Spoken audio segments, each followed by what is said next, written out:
Aksyon Balita Morning Edition. Finalist Best Newscast 25th Golden Dove Awards.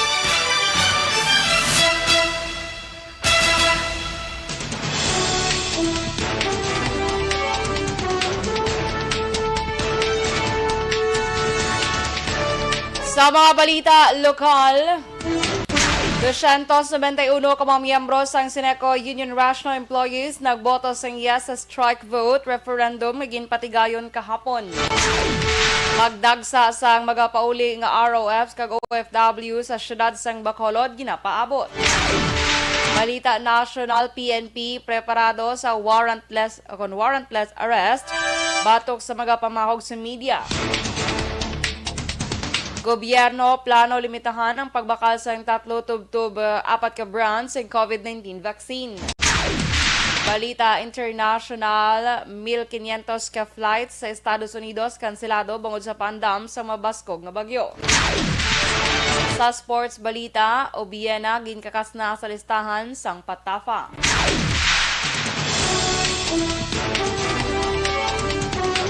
Mayong aga Bacolod, may nga Negros Occidental, kag bugas nga Western Visayas, welcome sa pagpangalagad sa Aksyon Balita Sunday Edition. Karanyadlaw Domingo, Enero 30, 2022. Hindi naman siya Aksyon Dorel Kabato. Detalye sa balita lokal pagkatapos kid lamang sini.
Bangod sa pamahog sing COVID-19 pandemic, madamo sing kompanya kag local government unit ang nagpatuman sang work from home sa ilang mga empleyado. Naga-work from home kung naka-close contact sa nagpositibo sa virus o kung mismo nagpositibo sa COVID-19. Madamo sang benepisyo ang mahatag sang work from home, pero hindi naton malikawan nga ma-bored kag ma-stress.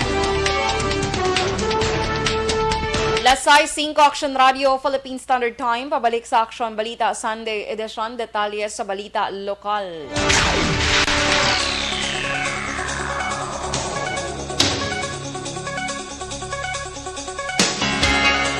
Doscientos 91 ka mga miyembro sang Sineco Union Rational Employees sa CURE ang nagboto sang yes sa pagpatigayon sang strike vote referendum nga ginapatigayon kahapon adlaw Sabado. Suro kay CURE President Stephanie Montaner, sa 322 ka miyembro sa nga Union, 301 ang nagboto, 291 diri ang yes, samtang napulo naman ang nag-no. Nagumpisa ang referendum las 8 sang aga kag nagtakop las 4 sang hapon, samtang counting ang nagtapos las 4:50 sang hapon. Ang strike angot sa wala pagpatuman sang management sang Sineco sang collective bargaining agreement o CBA lakip na dire ang 15,000 pesos nga bonus kag 5% nga salary increase na ginaprobahan sa AGMA o kon Annual General Membership Assembly sa September 26, 2021. Suno kay Montaner, bangod sa resulta, magapadala sila sang sulat sa National Conciliation and Mediation Board o kon Mediation Board o kon NCMB sa resulta sang referendum kag iniman ang bilang una nga adlaw sang cooling period.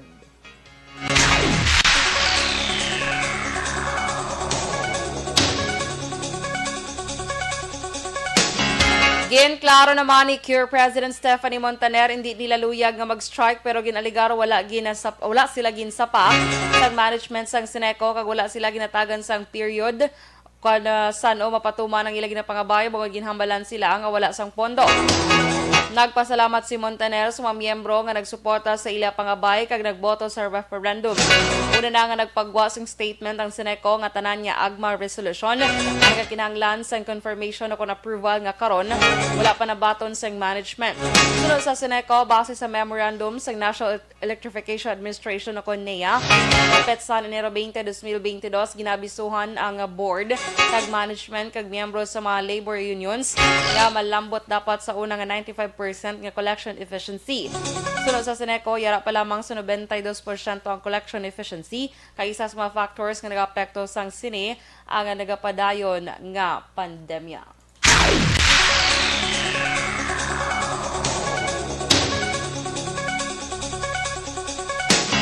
Sa duga nga balita lokal, ginapaabot ni Councilor Israel Salangang tagpamuno sang action team on returning OFW kon atro nga posible madamo nga mga bakulodnon nga kabahin sa mga sektor magapauli sa syudad.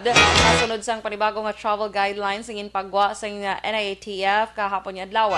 Pero kay Salangang ginhimo nga desisyon sang gobyerno nasyonal nga pagkakas ang quarantine protocol para sa mga fully vaccinated nga mga individual nagapauli gikan sa guwasang pungsod ang posible makapaganyat sa mga grupo.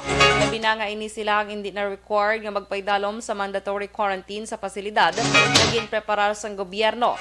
Duga Marisalanga base sa desisyon sa NIATF umpisa sa Pebrero 1 ang tanan nga mga fully vaccinated nga mga Pinoy nga magapauli sa pungsod ang diretso na nga magapauli sa ilatag sa ka mga pulian. Sunod pa sa konsehal kung basihan ng regulasyon nga ginapatuman sang syudad, ini nga mga individual ang iga-require na lamang nga magapaidalom sa home quarantine sa sulod sang isa ka semana.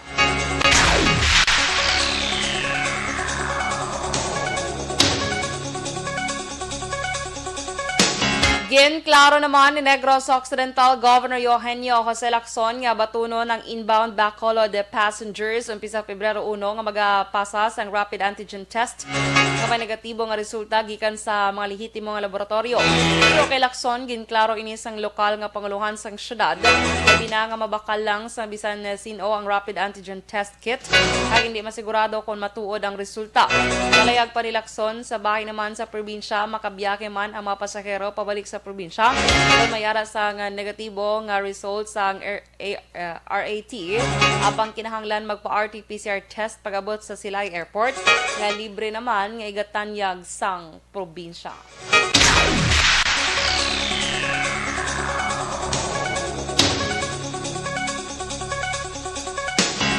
Inagurahan ang bagong isolation facility para sa mga pasyente nga biktima sa COVID-19 sa siyudad sa Cadiz. So, kay Mayor Salvador Escalante, ini ang mga akomodar sa isa kagatos ka pasyente o kung may isa kagatos ka bed capacity. Ang among edipisyo ang naging gamit nga bulutuan sa North Negros State College o Donescos sa Ila College of Nursing apang ginabandonar matapos magsaylo sa ilang campus. Karon sini may 700 ka bed capacity na ang syudad sa Cadiz sa diin nagaakomodar sa mga COVID patient gikan sa kaiping nga banwa kag syudad sa probinsya sa Negros Occidental. Ang probinsya mismo amo nagpain sang pondo agon matigayon ang mga proyekto. Mismo sa Negros Occidental Governor Eugenio Jose Lacson panguna sa amo nga inaugurasyon.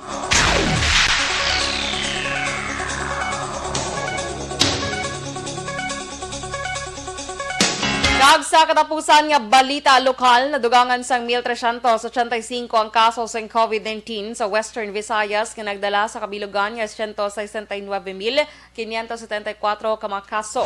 Sa bago nga kaso ang Iloilo City ang may 382, Negros Occidental 371, Iloilo Province 335, Bacolod City 151, Antique 59, Capiz 44, Aklan 31 kag Guimaras 12.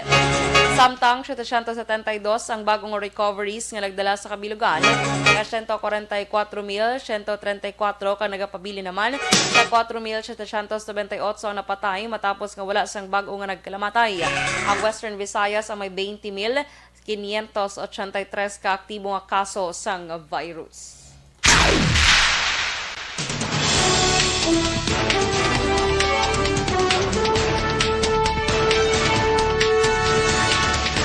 Sa balita national, PNP preparado sa warrantless arrest batok sa magapamahog sa media. Gobyerno planong limitahan ang pagbakal sa 3 tubtub 4 ka brands ng COVID-19 vaccine.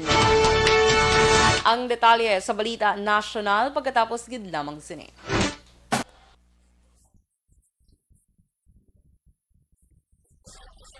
Alright, good morning mga ka-aksyon. Happy Sunday. How are you? So last Sunday of the month of January, and of course, January 31 tomorrow, and on Tuesday, syempre February 1. So lapit na ang Chinese New Year sa sa Tuesday, February 1. Sige. Anyway, good morning sa talaga nag-upod sa aton sa siling nga aga. Good morning, gid kay Ernie Odasco Lidas. Happy Sunday man sa imo. Kay dali lang, kay loading ang iban. Kay Lady Me Gumban, good morning man sa imo. Kay Che Zamora, good morning. I'm watching ko no. Salamat. Kay Remar Hicano Haliasgo, good morning sa imo. Watching sila dra sa may Sitio Lupa, Barangay Sag-ang La Castellana. Uy, kamusta ka mo dra mga taga Banwas ang La Castellana? Okay, good. Dugay-dugay mo ko lakalagaw sa La Castellana ba? Sige lang Soon. Kay Miss Jinky Dialagdon, good morning Miss Jinky. Happy blessed Sunday man sa imo. Ginatamyaw niya si Mr. Beboy Villasor, Ma'am Vanessa Mayo and Doc Matt Mayo, Noel Amar, Alex Monteza, Lily King, Alma Oligon, and sa iya family sa Barangay Pandanon, DSB. Salamat, gid from Arizona, USA. Phoenix, Arizona. Yes. Good morning, dra Miss Jinky. And kay Lid June, magwasa ni Piligones or Pilihones Jr. Good morning man sa imo. Sige, kay Maninoy Michael June P. Season, good morning man daa. Sa wakas nakabato na siya sang iyang ARB mag. Kay Roland Gorino, good morning man sa iyang mga chikiting, si Mayesha Maeve, Demi Mira. Ay, doon ako unique sa ilang ngalan, no? Kagmara Guarino, happy birthday to Neneng. Okay. Good morning, Landra, sa inyo. Kag happy birthday kay kung sino man si Neneng. Happy birthday. Sige. Good morning man kay Sir Owen Torres sang Banwasang Hinubaan, and of course kay Leo Talaban sang La Castellana. Kag kay akong beautiful kasi no araw sang Iloilo City. Kasin, good morning sa imo. Kamusta ka da? Saan ka di malagaw sa Bacolod? Regards na kay tita. Regards na kay tita. Okay. Sige. Standby. Standby, anay, for Balita National.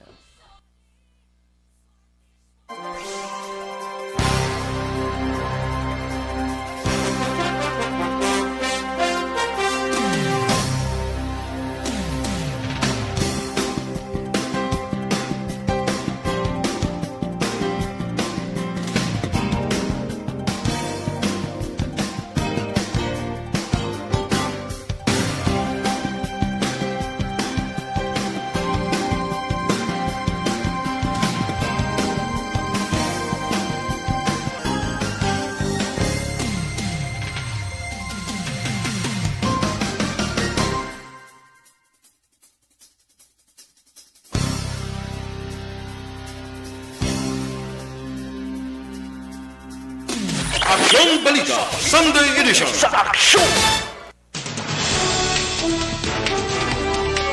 Las 6:16 Action Radio Philippine Standard Time. Pabalik sa Action Balita Sunday Edition. Detalye sa Balita National.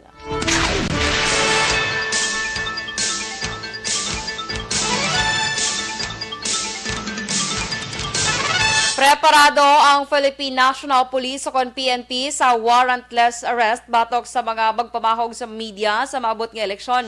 Ginpahayag ni Colonel Roderick Agustos Alba, Chief of Focal Person sa Bilog ng Pilipinas para sa Media Complaints, na-develop ang nasambit niya ideya sa nga mag-appoint ang Department of Interior and Local Government o DILG sa mga media focal persons o media security vanguards. Sa karon wala pa sang nabaton nga reklamo ang PNP.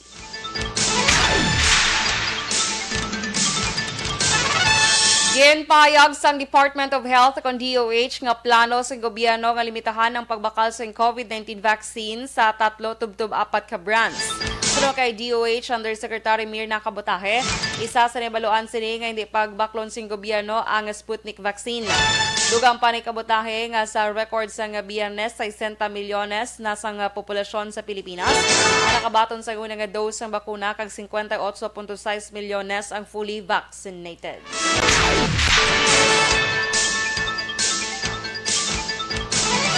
Sa iban nga balita nasyonal, ginapaabot nga may pagsaka na naman sa presyo sang gatong masunod nga semana.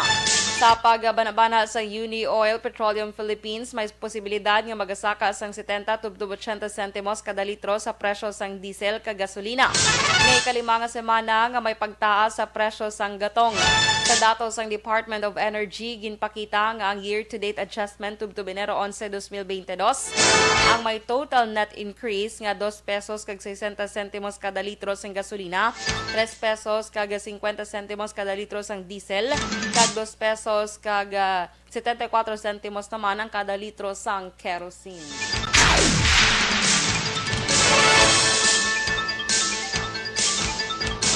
Kag sa katapusan nga balita national, naglabot sa 168,355 ka mga kabataan, edad 5 tubtub 11 anyos ang nagparehistro para sa pagbakuna batok sa COVID-19 sa ilatag sa ka-local government units sa LGUs. Apang ginklaro ni Health Undersecretary Mirna Kabutahe nga wala nagakahulugan nga ang bakuna para lamang sa nasambit nga age group tungod ang gobyerno mas pasangkaron ang programa sa karon nga mas nagadamong bakuna nga nagaabot sa Pilipinas. Kalakip sa mga bakunahan ng kabataan nga mayara kag wala sang comorbidity.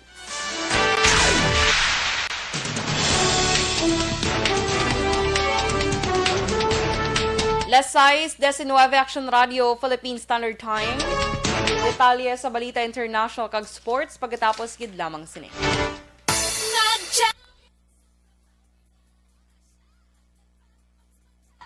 Okay, so sa pagpadayon. Good morning lang kay Annalie B. Villa, maayong aga. Kay Melvin Piñafiel, good morning man.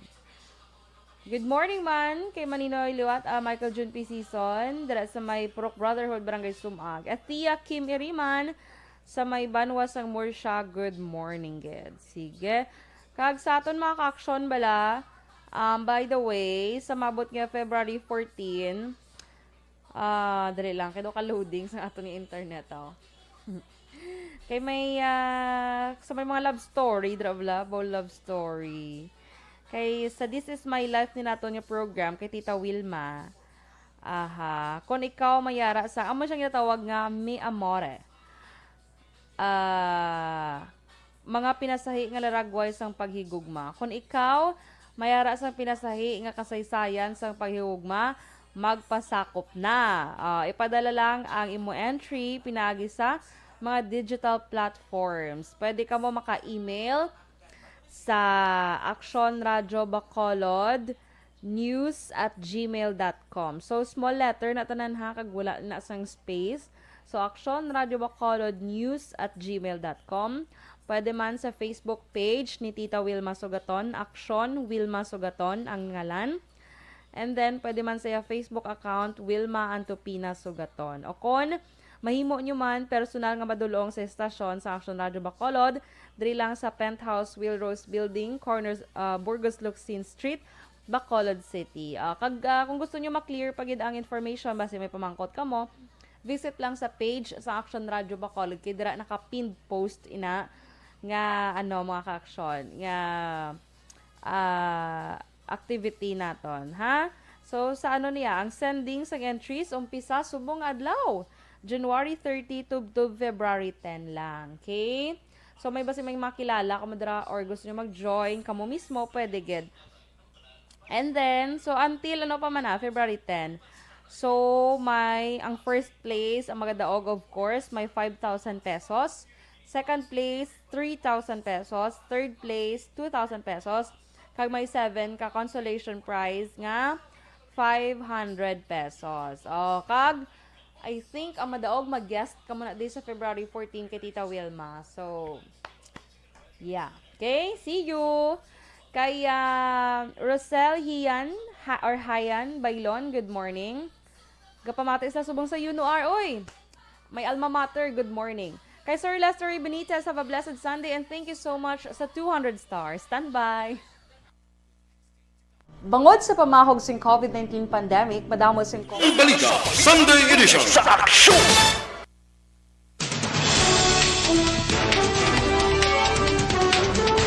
Las 6:22, Action Radio Philippine Standard Time. Pabalik sa Action Balita Sunday Edition. Detalye sa Balita International.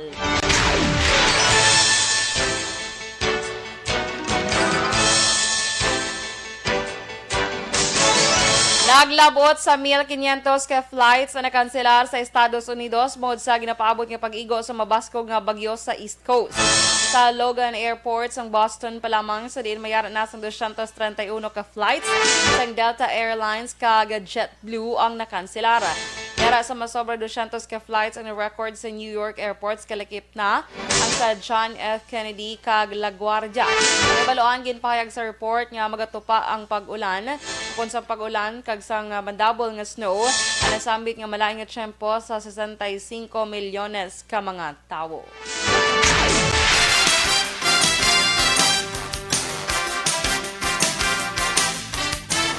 Kag sa ato naman nga sports balita, dalay na nga ginkakas sa listahan sang Philippine Athletics Track and Field Association na kon Patafa, si Paul Walter E.J. Obiena. Ginpahayag ni Patafa Chairman Rufus Rodriguez kag President Philip Ella Huico nga ilaging kakas ang tanan nga suporta kay Obiena bilang Paul Walter bangod may mga nagasuporta sa iya gikan sa pribado nga sektor. Suno padre desisyon man ini ni Obiena nga makakas sa jurisdiction sang Patafa. Una dre wala ginbato ni Obiena ang pagpakigareglo sa Patafa base man sa hingyo sang Philippine Sports Commission.